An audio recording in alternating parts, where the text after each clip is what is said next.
मित्रांनो, आपण शिकत आहोत किंगडम फंजाई. तर लास्ट लेक्चरमध्ये आपण किंगडम फंजाईचे जनरल फीचर काय आहेत, जनरल त्यांचे कॅरेक्टरिस्टिक्स काय आहेत हे समजून घेतले. आणि आज या लेक्चरमध्ये आपण समजून घेणार आहोत या फंजाईचे डिफरंट क्लासेस आहेत, म्हणजे याचे डिफरंट ग्रुप फॉर्म केलेले आहेत. तर अशा तऱ्हेने याचे किंगडम फंजाईचे 4 डिफरंट टाईपचे ग्रुप्स आहेत किंवा याचे क्लासेस आहेत. तर कोणते आहेत ते 4 टाईपचे किंगडम क्लासेस? तर त्यातले बघा, फर्स्ट जो क्लास आहे तो फायकोमायसिटीज आहे, एस्कोमायसिटीज, बेसिडिओमायसिटीज आणि ड्यूटेरोमायसिटीज. असे हा जो फंजाई किंगडम आहे हा 4 क्लासेसमध्ये डिवाइड आहे. म्हणजे किंगडम कोणतं आहे? फंजाई, आणि त्याचे जे क्लास आहेत ते असे 4 क्लासेस आहेत किंवा याला आपण ग्रुप म्हणा.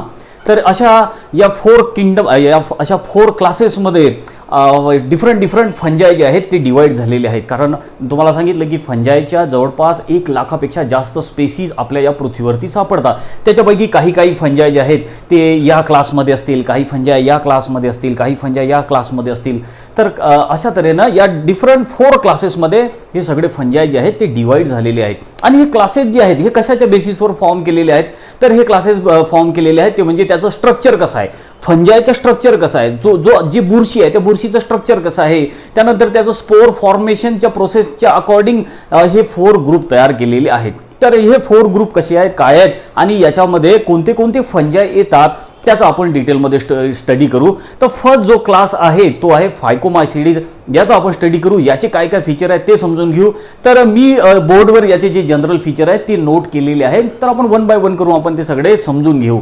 तर सगळ्यात फर्स्ट फर्स्ट जे फीचर आहे या फायकोमायसिटीजचं ते काय आहेत? तर या फायकोमायसिटीजलाच अल्गल फंजाई म्हणून ओळखल्या जाते. काय म्हणून ओळखल्या जाते? यालाच अल्गल फंजाई म्हणून ओळखल्या जाते. तर लक्षात ठेवा, तुम्हाला क्वेश्चन जर आला तर अल्गल फंजाई कोणता आहे? तर अल्गल फंजाई जो आहे हा फायकोमायसिटीज, यालाच अल्गल फंजाई असं म्हटलं जातं. त्यानंतर सेकंड फीचर काय आहे या ग्रुपमधलं? तर मायसिलियम मेडअप ऑफ एसेप्टेड सिनोसायटिक हायपी. आता बघा, मायसिलियम म्हणजे काय, कशाला म्हटलं होतं आपण मायसिलियम? जी कंप्लीट जी बॉडी आहे, कंप्लीट जे स्ट्रक्चर आहे याचं फंगसचं, त्याला आपण मायसिलियम म्हटलं होतं. आणि मायसिलियम कसं फॉर्म झालं असतं?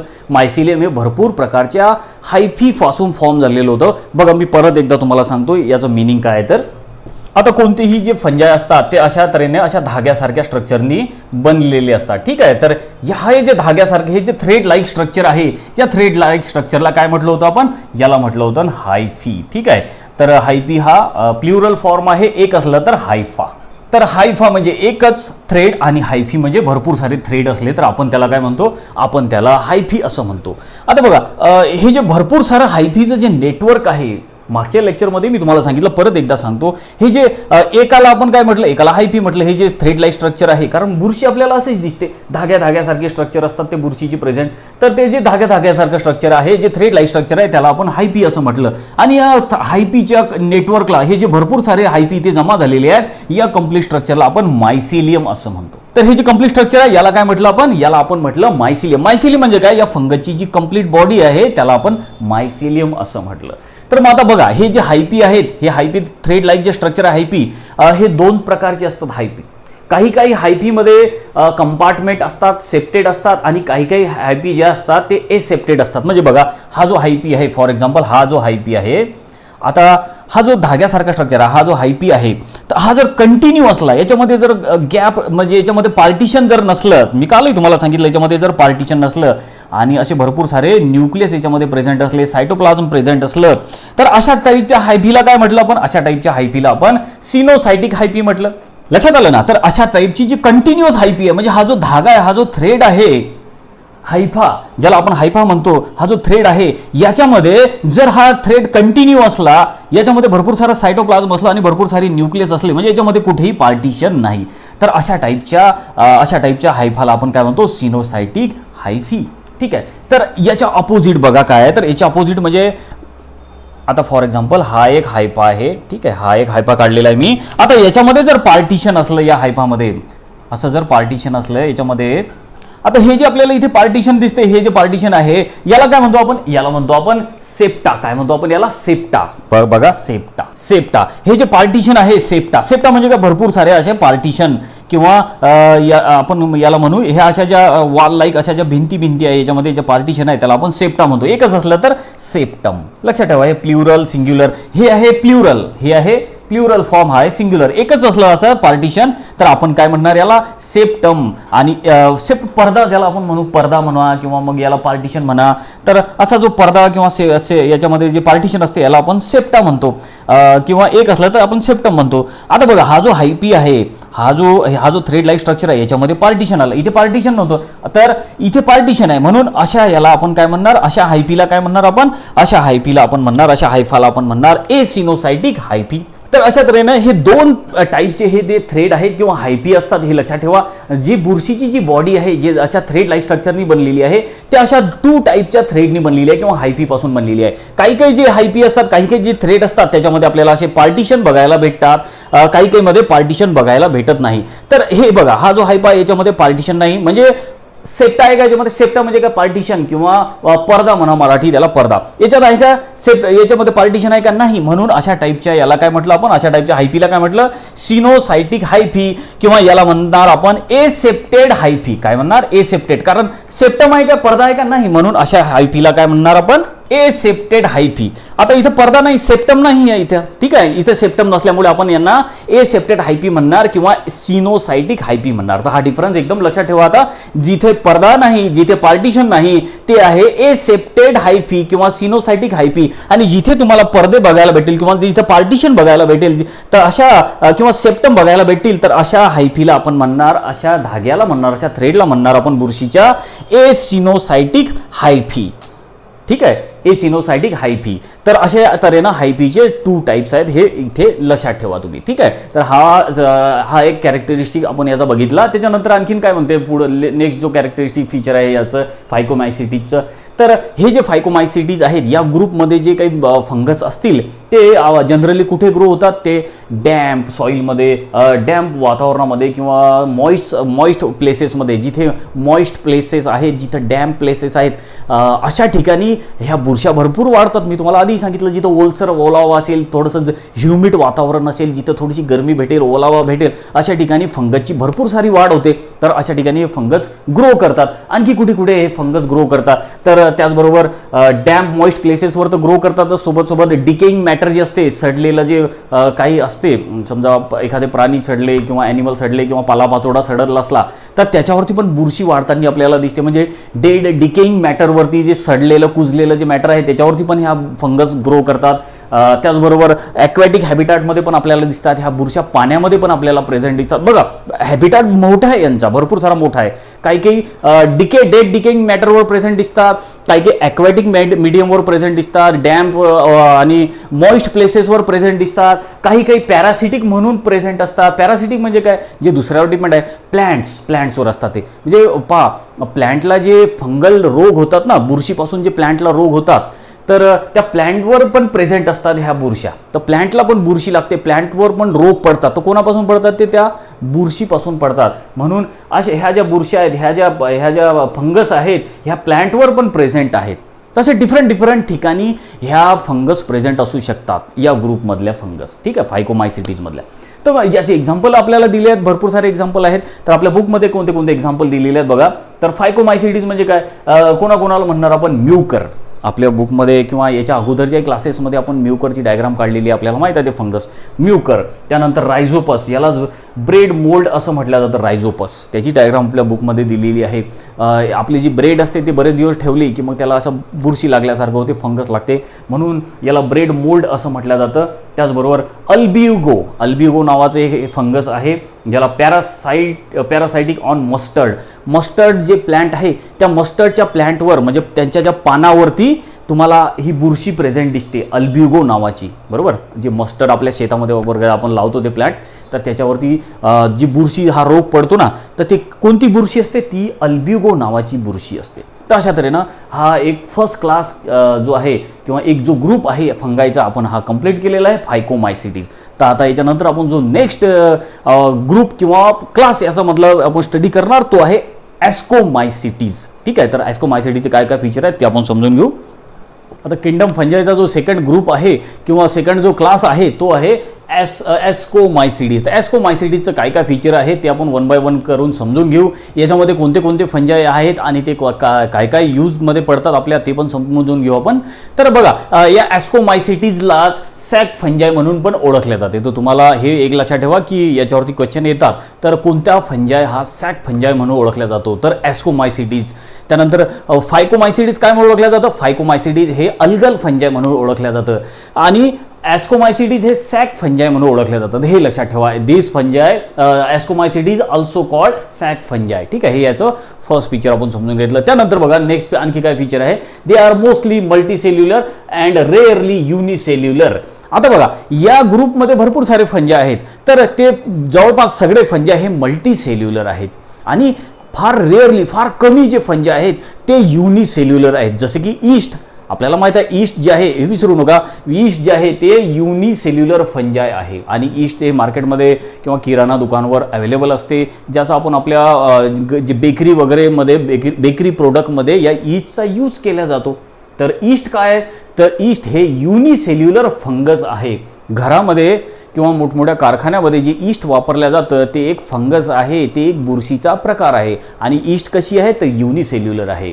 तर या एस्कोमायसिटीज या ग्रुपमध्ये ज्या फंजाय आहेत, ज्या बुरश्या येतात त्या बऱ्याचशा मल्टीसेल्युलर आहेत आणि काही ज्या आहेत त्या युनिसेल्युलर आहेत. तर युनिसेल्युलर कोणती आहे फंजाय आहे तर ईस्टचं एक्झाम्पल लक्षात ठेवा. त्यानंतर नेक्स्ट फीचर काय आहे याचं की हायपी आर ब्रांच अँड सेप्टेड. आता बघा कोणतेही फंजाय घ्या, ती कशापासून बनलेली आहे, ती हायपी पासून बनलेलं आहे. म्हणजे ते धाग्यासारखं स्ट्रक्चर आहे. मी तुम्हाला रेग्युलर सांगत आहोत, जे थ्रेड लाईक स्ट्रक्चर आहे आपण त्याला हायपी म्हणतो. पण इथे हायपी कशी आहेत तर इथे हायपी हे ब्रांच आहेत आणि सेप्टेड आहेत. म्हणजे याचं मिनिंग काय तो समजून घेऊ. बघा तर बघा हे आहेत हायफी, हे काय आहेत हायफी आणि हे असं जे धाग्यासारखं स्ट्रक्चर दिसते बुरशीचं आपण याला हायफी म्हणतो. आता इथे हायपी कशी आहेत तर हे इथे हायपी जे आहेत हे ब्रांच आहेत. म्हणजे या हायफीला असे ब्रांचेस आलेले आहेत, याला असे फाटे फुटलेले आहेत. जसे झाडाला कशा ब्रांचेस असतात तशा ब्रांचेस या हायपीला आलेल्या आहेत. तर या हायपीला हे एक हायपी तर याला आणखीन एक काही ब्रांचेस. तर असे जर ब्रांचेस हायपी असले तर आपण काय म्हणणार त्याला ब्रांच हायपी. ठीक आहे, एका हायपीला बरोबरचे ब्रांच आलेले म्हणून आपण ब्रांच हायपी त्याला म्हणतो. आणखी काय तर ते कसे आहेत सेप्टेड आहेत. म्हणजे काय सेप्टेड म्हणजे काय, त्याच्यामध्ये पार्टिशन आहे. बघा फॉर एक्झाम्पल हा जो असा एक हायपी आहे, हा हायपी घेतला आपण. आता या हायपीमध्ये असे पार्टिशन जर असले या हायफीमध्ये जर असे पार्टिशन असले तर आपण काय म्हणतो या पार्टिशनला सेप्टा. ठीक आहे, सेप्टेड म्हणतो आपण. तर हे जे हायपी आहेत हे कसे आहेत हे सेप्टेड आहेत. ठीक आहे, आणि जर पार्टिशन नसलं तर आपण काय म्हटलं असतं ए सेप्टेड. बघा डिफरंट दोघांमध्ये लक्षात ठेवा. हा हायपी आहे, हा पण हायपी आहे. पण या हायपीमध्ये आपल्याला असं पार्टिशन दिसते, याच्यामध्ये सेप्टा प्रेझेंट दिसते, याच्यामध्ये सेप्टा प्रेझेंट नाही. म्हणून ज्याच्यामध्ये सेप्टा प्रेझेंट आहे याला काय म्हणणार आपण सेप्टेड. आता ज्या हायपीमध्ये सेप्टा प्रेझेंट आहेत त्या हायपीला आपण म्हणणार सेप्टेड हायपी. आणि ज्याच्यामध्ये सेप्टा प्रेझेंटच नाही, ज्याच्यामध्ये पार्टिशनच प्रेझेंट नाही अशाला काय म्हणणार ए सेप्टेड हायपी. तर दोघांमधला एकदम डिफरन्स लक्षात घ्या. जर पार्टिशन असलं तर सेप्टेड हायपी आणि जर पार्टिशनच नसलं तर कुठेही तुम्हाला जर गॅप दिसत नसला, याच्यामध्ये कोणताही पडदा नसला, जर सेप्टा नसला तर काय म्हणणार आपण ए सेप्टेड हायपी. तर या ग्रुपमध्ये जे फंजाय आहेत ते फंजाय कसे आहेत, ते फंजाय असे ब्रांच हायपी आहे. त्यांची हायपी कशी आहे ब्रांच, म्हणजे त्याला असे फाटे फुटलेले आहे. सोबत काय आहे की याच्या हायपीमध्ये तुम्हाला असं पार्टिशन पण दिसेल. म्हणजे काय सेप्टेड हायपी आहे. जर पार्टिशन असलं आतमध्ये, या धाग्याच्या आतमध्ये जर असं पार्टिशन तुम्हाला दिसलं तर खाचे असले तर आपण काय म्हणणार सेप्टेड हायपी. तर हे इम्पॉर्टंट फीचर याचं मधलं तुम्ही लक्षात ठेवा की एस्कोमायसिटीजमध्ये हायपी कसे आहेत ब्रांच आहेत आणि सेप्टेड आहेत. ठीक आहे, तर हे एक फीचर आपण समजून घेतलं. त्यानंतर नेक्स्ट फीचर आणखीन काय, दे आर डिकम्पोजर. आता बरेचसे जे फंजाय आहेत ते डिकम्पोजर आहेत. म्हणजे जे सडलेलं कुजलेलं डिके मॅटर आहे, समजा कुठे भाजीपाला सडला असेल, पाला पाचोळा किंवा एखादा ॲनिमल जर मरून पडला असेल तर त्याला डिकम्पोज करायचं काम हे फंजाय करतात. आणि हे जे फंजाय आणि हे जे बॅक्टेरिया असतात हे डिकम्पोजर म्हणून काम करतात आणि हे आपली खूप मदत करतात. लक्षात ठेवा, बरेचसे बॅक्टेरिया बरेचसे फंजाय हे आपली निसर्गाची मदत करत असतात. कारण आपल्या पृथ्वीवरचा तो सगळा जो कचरा आहे, जे सगळं डेड मॅटर आहे, त्या सगळ्या डेड मॅटरला, त्या सगळ्या कचऱ्याला हे काय करतात, हे डिकम्पोज करतात. हा कचरा नष्ट करून टाकतात या पृथ्वीवरून. म्हणून आपली पृथ्वी काय राहते, क्लीन राहते. नाहीतर बघा तुम्ही इमॅजिन करून की एखादा जर ॲनिमल मरून पडला आणि तो जर तसाच राहिला असला तर काय झालं असतं. पण म्हणतो ॲनिमल, आपण बघतो एखादा ॲनिमल मरून पडला किंवा एखादा पाला पाचोळा कुजलेला पडलेला असला तर काही दिवसानंतर आपोआप तो नष्ट होऊन जातो, आहे ना, डिस्ट्रॉय होऊन जातो. कोण नष्ट करते त्याला? तर त्याला ते बॅक्टेरिया नष्ट करतात, त्याला फंजाय नष्ट करतात. म्हणून हे काही जे फंजाय हे आपल्या खूप कामाचे आहेत, जे डिकम्पोजर म्हणून आपण त्यांना ओळखतो. तर बरेचसे फंजाय काय आहेत, ते डिकम्पोजर म्हणून काम करतात, ते डिकम्पोज करतात. डिकम्पोजर म्हणजे काय? जे डिकम्पोज करतात, एखाद्या ऑर्गॅनिक मॅटरला जे डिकम्पोज करतात आपण त्याला डिकम्पोजर असं म्हणतो. ठीक आहे. त्यानंतर आणखीन काही फंजाय जे आहेत या ग्रुपमधले ते डिकम्पोजर आहेत. काही फंजाय हे पॅरासाइट्स आहेत. पॅरासाइट्स म्हणजे काय?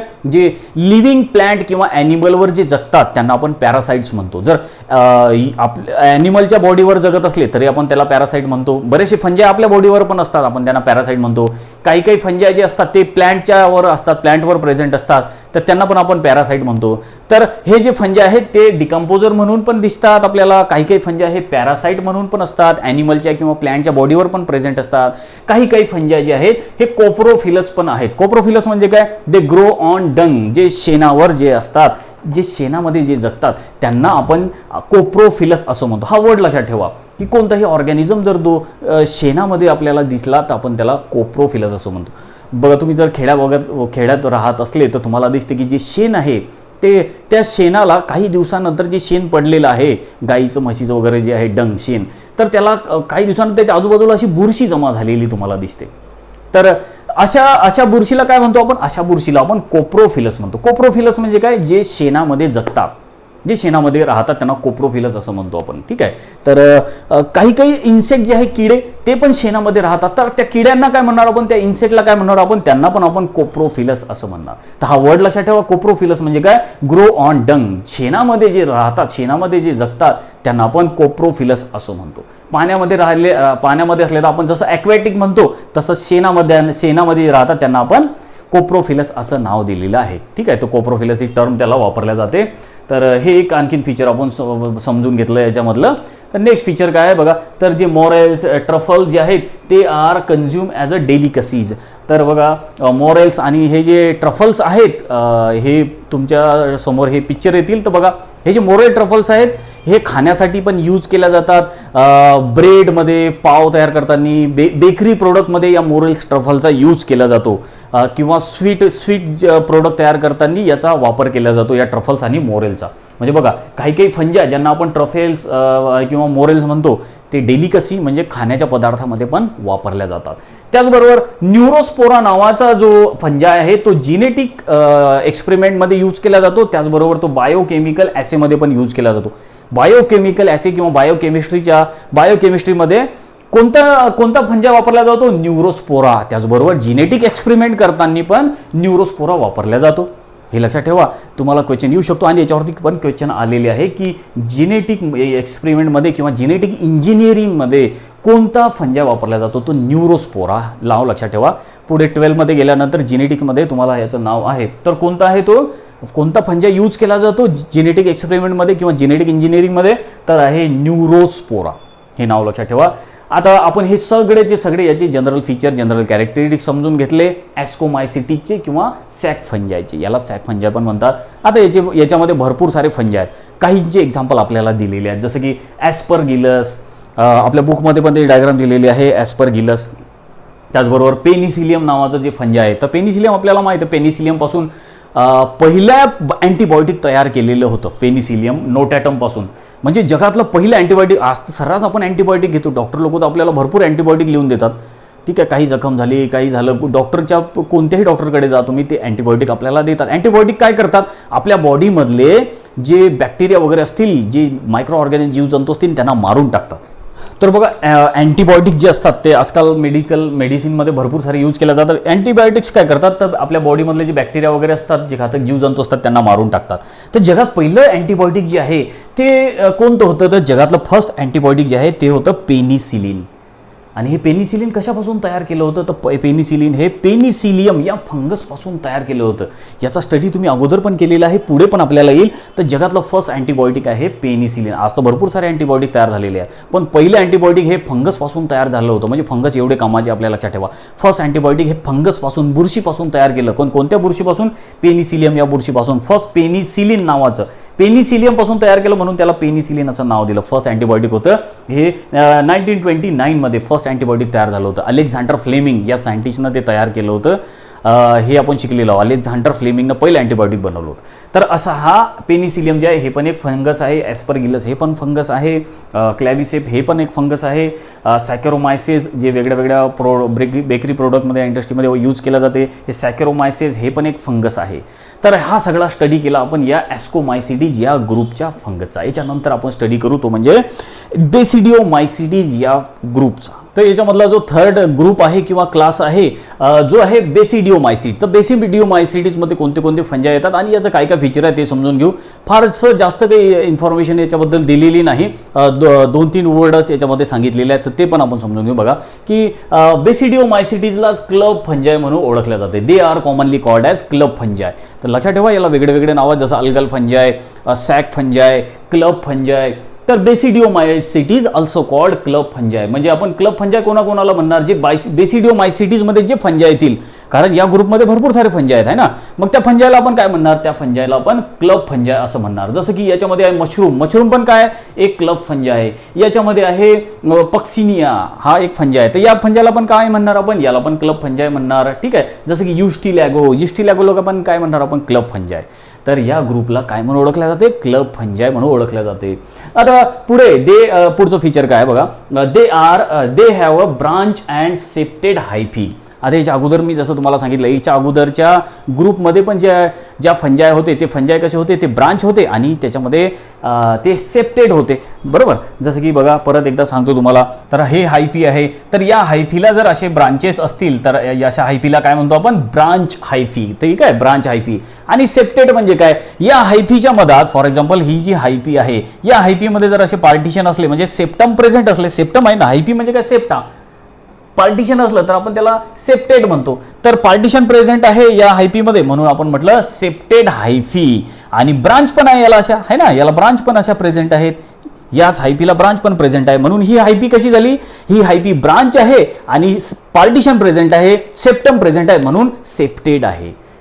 लक्षात आलं याचं मिनिंग काय, तर ब्रांच आणि सेप्टेड, पार्टिशन आहे म्हणून सेप्टेड. तर हे दोनच याच्यामधले आपल्याला कॅरेक्टरिस्टिक किंवा फीचर दिले आहे या ग्रुपमधले की याला सॅक फंजाय म्हणून ओळखलं जाते आणि त्याची जी हायपी आहे याचा जो थ्रेड आहे याची जी बॉडी आहे ती ब्रांच आहे आणि ती सेप्टेड आहे. ठीक आहे. आता एक्झाम्पल दिलेले आहेत. तर एक्झाम्पल कोणते कोणते आहे, ॲगॅरिकस ज्याला आपण मशरूम म्हणून ओळखला जातो, आपण ज्याची भाजी वगैरे खातो. तर तुम्हाला आधी पण मी सांगितलं बरेचसे जे फंजाय आहेत त्या फंजाय म्हणजे मशरूम काय एक फंजायच आहे ज्याची आपण भाजी खातो आहे ना, घरी भाजी करून खातो. मशरूम हे चांगलं न्यूट्रिटिव्ह आहे, भरपूर सारं पौष्टिक असते ते, मग मशरूमची भाजी करून खातो आपण. तर मशरूम भरपूर साऱ्या प्रकारचे आहेत. कधी कधी आपण कन्फ्यूज होऊन जातो त्या मशरूममधून, कारण की जे रेड कलरचं जे मशरूम आहे त्याला टोड स्टूल असं म्हटलं जातं. काय म्हणतात त्याला, टोड स्टूल. पण ते मशरूम खाल्लं तर माणूस मरू शकतो एवढं ते पॉइझनस आहे. त्याचं नाव मी तुम्हाला सांगतो, टोड स्टूल. हे जे रेड कलरचं मशरूम आहे टोड स्टूल हे घातक आहे. हे खाल्लं तर आपण ते पॉइझनस आहे, माणूस मरू शकतो. पण असे बरेचसे मशरूम आहे जे आपण खाऊ शकतो, त्याची आपण भाजी वगैरे पण करतो. तर अशा ज्या अगॅरिकसला मशरूम म्हणून ओळखलं जातं. ठीक आहे. त्याचबरोबर आणखीन सेकंड एक्झाम्पल दिलेलं आहे बेसिडिओमायसिटीजचं, ते म्हणजे गॅनोडर्मा हे जे फंगस आहे, बुरशी आहे, यालाच ब्रॅकेट फंजाय म्हणून पण ओळखलं जातं. याला ब्रॅकेट फंजाय म्हणतात. त्यानंतर आणखीन एक्झाम्पल दिलेलं आहे युस्टिलॅगो, याला स्मट म्हणून ओळखलं जातं. त्यानंतर पक्सिनिया त्याला रस्ट म्हणून ओळखलं जातं. जनरली हे रस्ट किंवा हे जो पक्सिनिया आहे हे प्लॅन्टवर असतं. जे आपले झाडं वगैरे आहेत त्या झाडांच्या पानांमध्ये मागून बुरशी लागते, त्याला रोग पडतो बुरशीचा.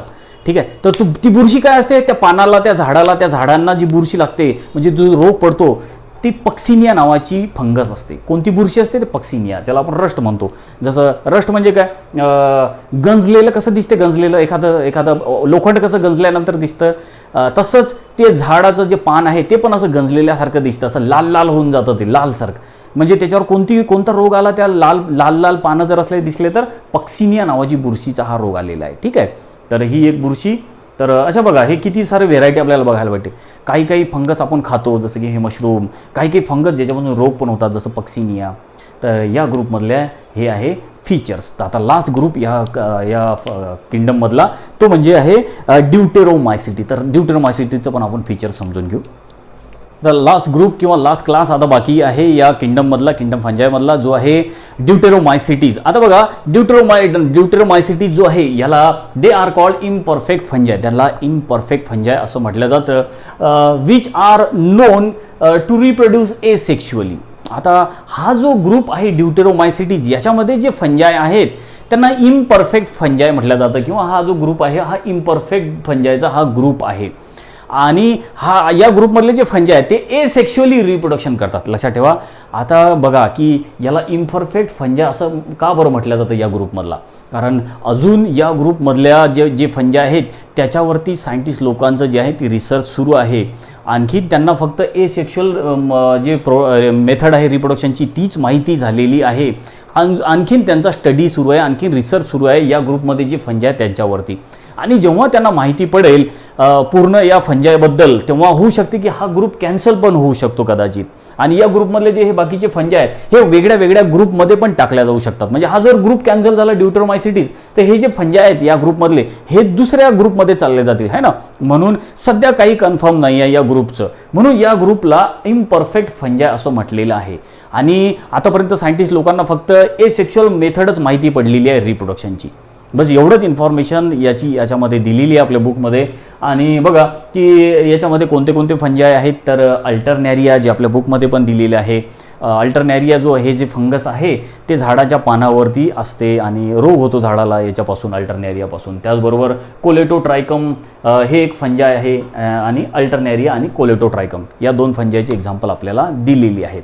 तर अशा तऱ्हेनं आपण हा किंगडम कंप्लीट केलेला आहे, किंगडम फंजाय. तर आता आपण या चॅप्टरमधले हे 3 किंगडम कंप्लीट केलेले आहे. 2 किंगडम जे राहिलेले आहेत ते 1 बाय 1 करून आपण असेच कंप्लीट करू. आता या चॅप्टरमधला जो राहिलेला पार्ट आहे, जसं की व्हायरसेस आहे आणि व्हायरॉइड आहे, ते आपण नेक्स्ट लेक्चरपासून त्याच्याबद्दल आपण स्टडी करू.